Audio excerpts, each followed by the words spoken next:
Hello hi అందరికీ. ఈరోజు అయితే మంచి హెల్త్ బెనిఫిట్స్ ఉన్న మంచి రెసిపీ అయితే చేస్తున్నాను. పాలకూర, చుక్కకూర అండ్ ఎగ్స్. ఇవైతే మంచి బెనిఫిట్ ఉన్న రెసిపీ అని చెప్పొచ్చు. ఫుల్ వీడియో చూడండి. ఇవి నచ్చితే లైక్ చేసి సబ్స్క్రైబ్ చేయండి. చాలా చాలా బాగుంటుంది అండ్ మన హెల్త్ పరంగా చూస్తే మంచి బెనిఫిట్ ఉన్న రెసిపీ అని చెప్పొచ్చు. ఆకుకూరలు కూడా చాలా మంచివి అండ్ ఎగ్స్ కూడా, అండ్ అందులో ప్రోటీన్ ఎక్కువగా ఉంటుంది కాబట్టి కంపల్సరీ తినాల్సిందే. సో చూసారు కదా, ఇప్పుడైతే ప్రాసెస్లోకి అయితే వెళ్ళిపోదాం. మీరు కూడా ట్రై చేయండి. అసలు నాకు చాలా ఎయిర్ ఫాల్ ఉంటుండే. ఇది ఎప్పుడైతే ఆకుకూరలు కంటిన్యూషన్గా తిన్నానో అసలు ఎయిర్ ఫాల్ లేదు. అండ్ ఇంకొకటి ఏంటంటే, మీకు తినబుద్ధి కాకపోతే వీక్లీ 2 టైమ్స్ అయితే తినడానికి చూడండి. ఇప్పుడు ప్రాసెస్ అయితే చూసేద్దాం. ఇప్పుడైతే ఇంకా ఎగ్స్ అయితే కుక్ చేసి పక్కన పెట్టేసుకున్నాము. ఎగ్స్ అండ్ ఆకుకూరలన్నీ కట్ చేసుకోవాలి కాబట్టి ప్రాసెస్ అయితే స్టార్ట్ చేసుకున్నాము. దోశ పిండి నేను బయట పెట్టుకున్నాను, ఒక 2 వేసుకుందామని. ఆ వీడియో కూడా అప్లోడ్ చేశాను, చూసేసేయండి. ఇప్పుడైతే మనం స్టవ్ వెలిగించి ఎగ్స్ అయితే పెట్టేసుకొని అందులో ఒక 1/2 స్పూన్ సాల్ట్ అయితే వేసుకోండి. ఎందుకంటే సాల్ట్ వేసుకుంటే కోడిగుడ్డు పొట్టు అనేది నీట్గా వస్తుంది. నాకు బాగా తెలిసిన ట్రిక్ అది ఒక్కటనమాట. ఇలా వేసిన తర్వాత అది బాయిల్ అవుతూ ఉంటుంది కదా, మనం ఇంకొక స్టవ్ మీద. అండ్ నా కొడుకు మ్యాగీ కావాలంటుండు, వాడికి మ్యాగీ అయితే రెడీ చేసి పెట్టేస్తున్నాను. అండ్ మనం పప్పు అయితే కడిగి నానబెట్టి పక్కన పెట్టేశాను, శనగపప్పు. ఇప్పుడైతే ఆకుకూరలు కట్ చేసి అయితే పెట్టేసుకుందాము. ఈజీగా చేసుకోవచ్చు, అసలు కాడలు కూడా తీయాల్సిన అవసరం లేదు. చుక్కకూర చాలా తొందరగా కుక్ అవుతుంది, అంత టైం అయితే తీసుకోదనమాట. చాలా చాలా మంచిది. పులుపు అంటే ఓవర్ పులుపు కూడా ఉండదు, ఐరన్ ఉంటుంది. ఐరన్ మన బాడీకి కావాల్సిందే కాబట్టి ఎప్పుడైనా టైం దొరికింది అంటే ఒక 2 ఆకుకూరలు తినడానికి ట్రై చేయండి. మధ్య ఎక్కువైపోయింది ఏంటంటే, biryani, fried rice, noodles, chips ఇవి ఎక్కువైపోయాయి. సీరియస్గా చెప్పాలంటే ఇదే నడుస్తుంది ఇప్పుడు. అప్పట్లో ఇవేవి ఉండేది కాదు. పొలంలో పండిన ఆకుకూర న్యాచురల్గా పండింది తెచ్చి హ్యాపీగా కుక్ చేసుకొని తినేవాళ్ళు గట్టిగా ఉన్నారు. మా అమ్మ ఇప్పటికి ఇంజెక్షన్ వేసుకో తెలుసా. మా అమ్మ ఇప్పటికి అలా ఉంది అని అంటే హెల్తీగా, అది దేవిందయ్య. అండ్ తను తిన్న ఫుడ్, ముఖ్యంగా తను తిన్న ఫుడ్ అలాంటిది. ఎండలో కష్టం చేసి చాలా గట్టిగా ఉన్నారు వాళ్ళు. మనం ఉంటామా? ఉండము. మా అమ్మ ఇప్పటికీ గట్టిగా ఉండి తన పని తను చేసుకుంటే ఇప్పటికీ పనికి వెళ్తుంది. నేను అదే అంటాను, మనం తినాల్సినవి తినకుండా ఏవేవో తింటున్నాం కాబట్టి ఇంజెక్షన్ అన్న ట్యాబ్లెట్ అన్న ఇప్పటి వరకు కూడా తను వేసుకోదు, తనకి ఇష్టం ఉండదు అనమాట. ఇప్పుడైతే కట్ చేసి 2 సార్లు కడిగి అయితే బౌల్లో పెట్టి పక్కన పెట్టేసుకున్నాను. చూసారు కదా, చుక్కకూర, పాలకూర 2 అండ్ వెల్లుల్లి రెబ్బలు ఒక 10 లేదా ఒక 11 అలా తీసుకోండి. నేను ఒక 7 అలా తీసుకున్నా. ఆనియన్, పచ్చిమిర్చి, కరివేపాకు, శనగపప్పు నానబెట్టాను. అండ్ ఎగ్స్ కూడా ఉడికి రెడీగా ఉన్నాయి, ఇంకా పొట్టు తీసుకోవడమే. చలో ఇప్పుడు ప్రాసెస్ అయితే స్టార్ట్ చేసుకుందాము. చాలా చాలా బాగుంటుంది. శనగపప్పు వేసి చేస్తే మా పాప చాలా ఇష్టంగా తింటుంది, మా ఆయనకు కూడా చాలా ఇష్టం అనమాట.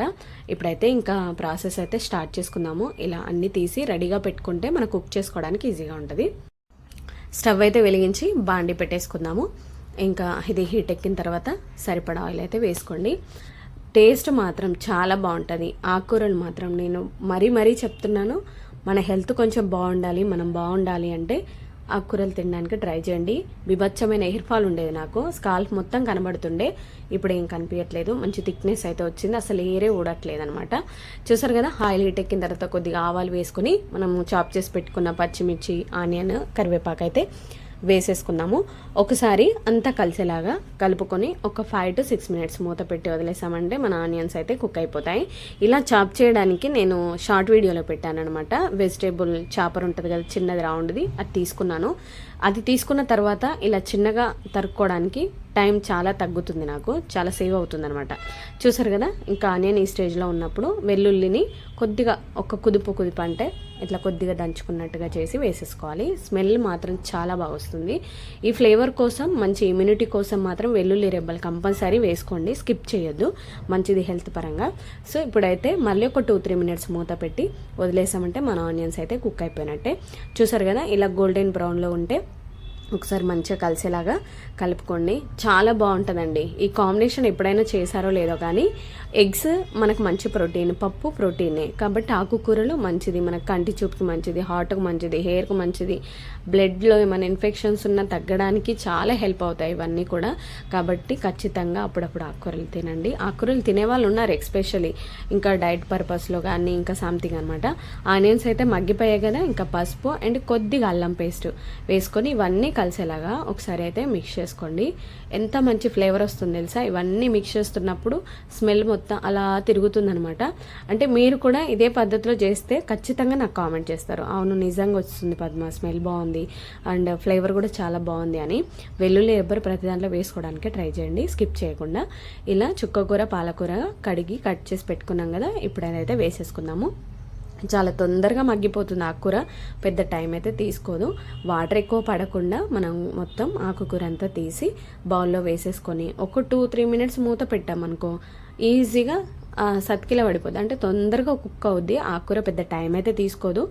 ఎంత ఇష్టం తెలుసా చుక్కకూర, చాలా చాలా నీరు క్వాంటిటీ ఎక్కువగా ఉంటుంది ఆకుకూరలో, సాల్ట్ కూడా ఉంటుంది. కాబట్టి అసలు దీంట్లో వాటర్ ఇంక్లూడ్ చేయాల్సిన పనే లేదు. ఒకసారి అలా కలుపుకొని ఒక్కసారి అలా కిందికి కొద్దిగా అనన్నట్టుగా అనేసి మూత పెట్టేస్తున్నాను. ఎందుకంటే మనం కలిపినా అది వినదు, మూత పెడితే ఈజీగా సెట్ అయిపోతుంది. ఇలా మూత పెట్టి ఒక 2-3 మినిట్స్ వదిలేసిన తర్వాత చూసారు కదా, ఇలా అయిపోద్ది అనమాట. ఒకసారి కలుపుకుంటే సరిపోతుంది. ఇలా అంతా మిక్స్ చేసుకోండి మంచిగా స్పూన్తోని. చాలా చక్కగా స్మెల్ అయితే బాగా వస్తుంది. మనం వెల్లుల్లి రెబ్బలు వేసాం కదా, దీంట్లో నేను కారం యాడ్ చేస్తున్నాను. పచ్చిమిర్చి అయితే వేయట్లేదు, మీరు మీ ఇష్టం, పచ్చిమిర్చి కూడా వేసుకోవచ్చు. మనం తినేటప్పుడు ఒక గరిటె ఆకుకూర చారు అలా వేసుకోండి. ఎంత వేసినా కడుపు కోసమే, ఎంత కష్టపడ్డా తినడం కోసమే. కాబట్టి తినేది కూడా హెల్తీగా తింటే బాగుంటుంది అని నా సజెషన్, అంత ఏం లేదు. ఫుల్ వీడియో చూస్తున్న మీ అందరికీ థ్యాంక్ యూ. అండ్ సబ్స్క్రైబ్ చేయకపోతే సబ్స్క్రైబ్ చేసి చూసేసేయండి. ఇప్పుడైతే మళ్ళీ మగ్గింది కదా, ఒక 5 మినిట్స్ మూత పెడితే ఇప్పుడు ఒక 1/2 స్పూన్ కారం అయితే వేస్తున్నాను. నేను ఎక్కువ వేయట్లేదు అనమాట. ఆల్రెడీ ఒక 2 పచ్చిమిర్చి వేసాం కాబట్టి ఇప్పుడు మనం నానబెట్టుకున్న శనగపప్పును కూడా వేసేసుకుందాం. పెద్ద టైం పట్టదు శనగపప్పు కూడా. మనం తినేటప్పుడు అన్నంలో ప్రతి ముద్దకి అక్కడక్కడ పలుకులా తగులుతుంటే భలే ఉంటుందండి ఆ టేస్టు, ఆ ఫీల్ కానీ చాలా బాగుంటుంది. మీరు ట్రై చేయండి, ట్రై చేసి పిల్లలకు పెట్టండి, మీరు కూడా తినండి. కొంచెం బీపీ షుగర్లు ఉన్న వాళ్ళు కూడా పాలకూర ఇవి తినొచ్చని నేను అనుకుంటున్నాను మేబీ. ఎందుకంటే దీంట్లో ఏది కూడా ఎఫెక్ట్ చేసేదైతే ఏం లేదు. అన్నీ మంచి కాన్సెప్టే ఇందులో. శనగపప్పు, పాలకూర, చుక్కకూర అండ్ మనం వేసుకున్న వెల్లుల్లి రెబ్బలు అండ్ ఎగ్స్ ఇవి కూడా. కాబట్టి ఇంతకుముందు కొంచెం ఆలోచించి వేసేదాన్ని ఏది వేయాలన్నా, కానీ ఇప్పుడు మాత్రం ఇమీడియట్గా వేసేస్తున్నాను నేను. ఎందుకంటే ఇది ప్రతిదీ మన స్టమక్లో మిక్స్ అవ్వాల్సిందే. కాబట్టి మనం అన్నీ ఇంక్లూడ్ చేసుకుంటూ వెళ్ళినప్పుడు ప్రతిదీ మన బాడీలో ఏదానికి ఏది కావాలో అది ఈక్వల్గా వెళ్తుందనమాట. ఒక 5 మినిట్స్ మూత పెట్టి మగ్గించామంటే ఈ స్టేజ్లో కొద్దిగా సాల్ట్ అయితే వేసుకోండి. సాల్ట్ చెక్ చేసుకొని వేసుకోండి మీరు మీ టేస్ట్కి తగ్గట్టుగా. ఇప్పుడు మళ్ళీ ఒకసారి మిక్స్ చేసుకొని ఒక 2-3 మినిట్స్ మూత పెట్టేసామంటే దానిపైన చూసుకుంటుంది. చూసారు కదా ఎంత మగ్గిపోయిందో. ఒక 2-3 మినిట్స్, ఎందుకంటే కొంచెం పప్పు కుక్ అవ్వాలి కాబట్టి సిమ్లో పెట్టుకోండి మంట, మరి ఓవర్గా పెట్టొద్దు. చూసారు కదా గ్రేవీ అనేది పైకి ఎలా ఇంక్రీజ్ అయిందో. సో మళ్ళీ ఒకసారి కదుపుకొని, అస్సలు వాటర్ అయితే ఇంక్లూడ్ చేయొద్దండి. మనకు ఆకుకూరలో ఉన్న వాటర్ అనేది పర్ఫెక్ట్గా సరిపోతుంది, చాలా చక్కగా ఉంటుంది. వేడి వేడి అన్నంలో అలా తిన్నామంటే వా అనాల్సిందే, నోరు ఊరిపోతుంది. అక్కడక్కడ పప్పులు అలా కనిపిస్తూ ఉంటే ఎగ్స్ కూడా నేను వేస్తున్నాను. మేము డైలీ ఉడకబెట్టిన ఎగ్స్ అయితే కంపల్సరీ తింటాం, పిల్లలు విత్ నేను మా హస్బెండ్. ఈసారి నేనంటే అందులో ప్రతి దాంట్లో వేస్తానంట. పాలకూర వేసిన దాంట్లో ఎగ్స్ వేయడం, లేకపోతే గోంగూర వేసిన దాంట్లో ఎగ్స్ వేయడం, అలా ప్రతి దాంట్లో ఇంక్లూడ్ చేస్తూ ఉంటానన్నమాట. కాబట్టి ఎయిర్ ఫాల్ ఉంటే కూడా తగ్గుతుంది.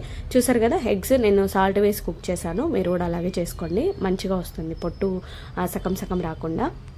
ఇలా ఎగ్స్ కూడా యాడ్ చేసుకోండి, మీ ఇష్టం. మీరు కాట్లు పెట్టైనా వేసుకోండి, నేనైతే డైరెక్ట్ వేస్తున్నాను, ఏం కాట్లు అయితే పెట్టట్లేదు.